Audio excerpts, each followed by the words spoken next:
Ce qui est incroyable de cette équipe de bandits, c'est qu'ils sont capables de faire un triplé. Oui, il y a toujours la possibilité pour que le Real Madrid fasse un triplé parce qu'ils sont qualifiés pour la finale de la Coupe du Roi.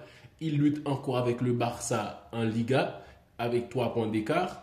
Et même si les différences de but du FC Barcelone leur donnent beaucoup d'avantages et aussi les face-à-face, mais quand même, le Real Madrid a la Ligue des Champions où ils sont maîtres de leur destin. Et franchement, c'est, ce sont des bandits. C'est incompréhensible parce que vu l'état de cette équipe-là, on se demande comment ils arrivent à tenir sur les 3 tableaux. Coupe du Roi et Liga et aussi la Ligue des Champions. C'est rare que le Real Madrid arrive à tenir sur les 3 tableaux.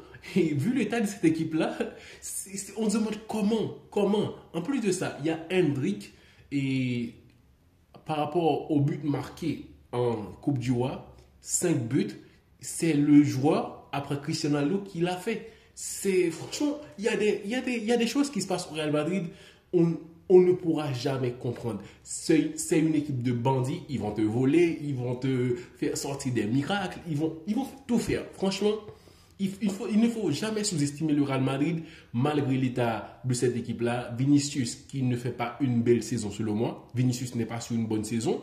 Et l'arrivée de Mbappé a vraiment gâché la lancée de Vinicius pour aller faire 10 fois plus, comme il l'avait dit, comme il l'avait annoncé. Et franchement, ce Real Madrid, c'est une équipe qui te laisse beaucoup à penser, à réfléchir, de se demander, mais franchement, et si le Real remporte la Liga? Et si le Real est la Ligue des Champions?